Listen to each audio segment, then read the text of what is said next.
Jayashree Liberty Hospitals, on the occasion of 11th anniversary, free OP consultation and 20% discount in OP. Contact. నమస్తే, welcome to Suman TV. నేను మీ సాయి భైరి. ఆంధ్రప్రదేశ్ ఏర్పడినటువంటి తర్వాత అమరావతి రాజధానిగా నిర్మాణం చేపడుతున్నటువంటి సందర్భంలో ప్రధాని మోడీ అప్పట్లో ఒకసారి రావడం జరిగింది.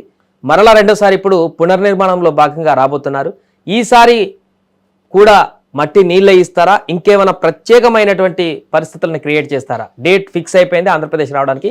దీనికి సంబంధించి మనం మాట్లాడదాం. మనతో పాటు పొలిటికల్ అనలిస్ట్ చంద్ర శ్రీనివాస్ గారు ఉన్నారు. సార్ నమస్తే. నమస్కారం సార్. ప్రధాని మోదీ రెండవసారి అమరావతి రాజధాని పునర్నిర్మాణ శంకుస్థాపన కార్యక్రమాలు కార్యక్రమాలకి రాబోతున్నట్టుగా డేట్ కూడా ఫిక్స్ అయిపోయింది. వచ్చి ఏం చేస్తారు, ఏం కార్యక్రమాలు చేయబోతున్నారు, ఈసారైనా ఏమన్నా అమరావతికి సంబంధించి కీరోలు పోషించేటువంటి అవకాశం ఉందా? తప్పకుండా ఉంటుందండి. అమరావతికి మంచి రోజులే. మీరు అన్నట్టు ఒకప్పుడు గంగా నది జలం మట్టి తీసుకొచ్చి ఇచ్చారన్నారు. ఢిల్లీని తరదనే రాజధాని చేస్తారని 2014లో ఆ రోజు శంకుస్థాపన మాట ఇచ్చారు. అది అందరు చూసిన అంశమే. సరే, అప్పుడు కలిసి ఉన్నాయి కూటమి, బీజేపీ కావచ్చు, జనసేన కావచ్చు, టీడీపీ కావచ్చు. అనుభవం వ్యక్తి రాష్ట్రానికి ముఖ్యమంత్రి కావాలని చంద్రబాబు నాయుడు గారిని చేశారు. ఆ తర్వాత 2019 విడిగా పోటీ చేశారు. అది అదనుగా చేసుకొని జగన్మోహన్ రెడ్డి గారు సీఎం అయ్యాడు. మరి ఆయన ఎక్కడ కూడా 3 రాజధానులు అన్నాడు. ఏ రాజధాని లేకుండా పోయింది. 151 సీట్ల నుంచి 11 సీట్లు పరిమితమై ఆయన ఓడిపోయాడు. ఇప్పుడు ఏంటి, ఇప్పుడు మీరు ఇప్పుడు అన్నప్పుడు ఇప్పటికైనా వీళ్ళు కూడా బీజేపీ కావచ్చు, పవన్ కళ్యాణ్ గారు కావచ్చు, బీజేపీ నాయకులు కావచ్చు, టీడీపీ కావచ్చు, అమరావతి రాజధాని లక్ష్యంతో వెళ్ళింది. 164 సీట్లు 21 ఎంపీలు ఇచ్చినాయి. మరి ఆ మాట నిర్వర్తించుకోవాలి కదా. 21 ఎంపీ సీట్లే ప్రధానమంత్రి అవడానికి కారణమైంది. అటు బీహార్ కావచ్చు. కాబట్టి డెఫినెట్గా మొదట పెడితేనే ఫస్ట్లోనే 1 మంత్లోనే 15,000 కోట్లు కేటాయించడం రాజధాని పనులు. దాంట్లో భాగంగా జంగిల్ క్లియరెన్స్కే 90 కోట్లు ఖర్చు పెట్టారు. ఒక పిచ్చి చెట్లు పెరిగిపోయాయి సార్ ఇక్కడ.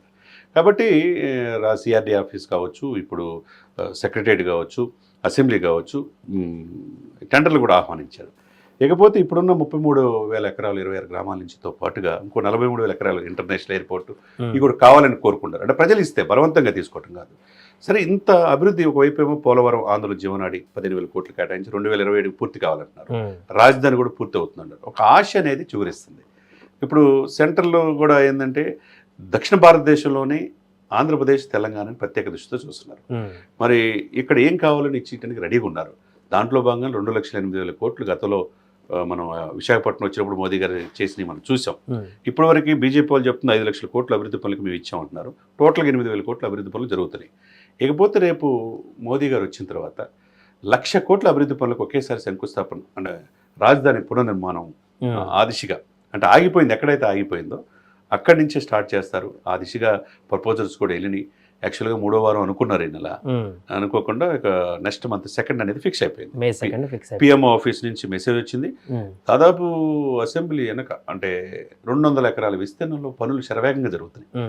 దాదాపు 4 లక్షల మంది పైనే వస్తారని, అంటే రాష్ట్రం ఉత్తరాంధ్ర కావచ్చు, రాయలసీమ కావచ్చు, కోస్తా కావచ్చు, నలుమూలల నుంచి ఇది ఒక చరిత్రలో నిలిచిపోయే విధంగా వేదిక తయారు చేస్తున్నారు. ఎందుకంటే ఒకవైపు మోదీ గారు, ఒకవైపు చంద్రబాబు నాయుడు, ఒకవైపు పవన్ కళ్యాణ్ గారు ఉంటారు.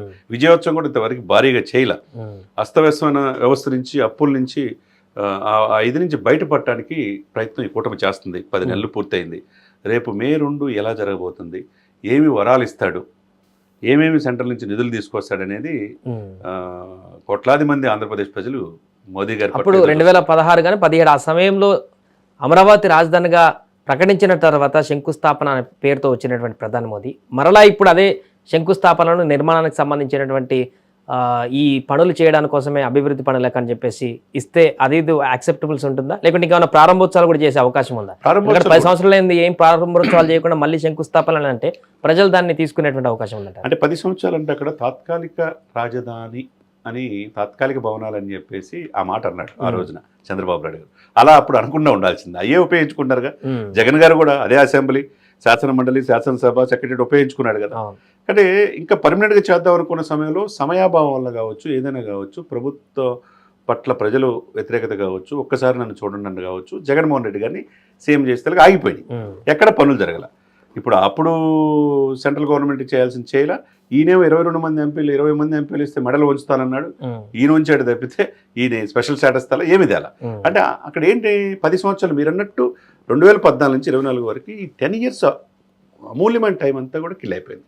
రాజధాని లేని రాష్ట్రం ఏదైనా ఉంటే దేశంలో అమరావతిగా మిగిలిపోయింది. మరి 3 రాజధానులు అన్నారు, ప్యాలెస్ కట్టుకున్నారు. కానీ ఇప్పుడు మీరు అన్నట్టుగా ఒక రకంగా మోదీ గారికి ఇది చాలా ఫిస్టేజ్ సమస్య. ఉమ్, ఆయన ఇచ్చిన మాట నిర్వర్తించుకోవాల్సిన సమయం.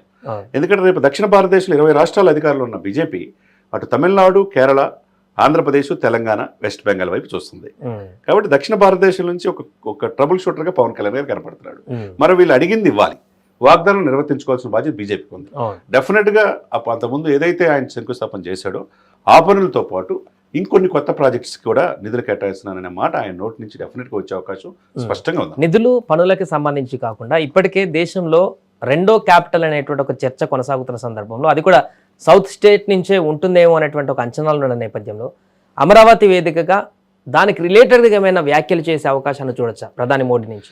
అంటే ఇక్కడున్న అవస్థాపన సౌకర్యాలు సార్, సెకండ్ క్యాపిటల్ కావాలంటే ఆ రోజు అంబేద్కర్ గారు చెప్పినట్టు రాజ్యాంగంలోనే పరిపాలన సువిశాలంగా ఉండాలంటే, ఉమ్, అంటే వర్క్ డిస్ట్రిబ్యూషన్ జరగాలంటే, సేఫ్టీ పాయింట్ ఆఫ్ ఉండాలంటే హైదరాబాద్ సెకండ్ క్యాపిటల్ అని ఆ రోజే చెప్పారు. ఉమ్, ఆ దిశగానే రాష్ట్రపతి విడిదే ఇక్కడ ఉంటుంది మనకి, అవును. చూసాం మనం సికింద్రాబాద్లో, ఉమ్, బొల్లారంలో.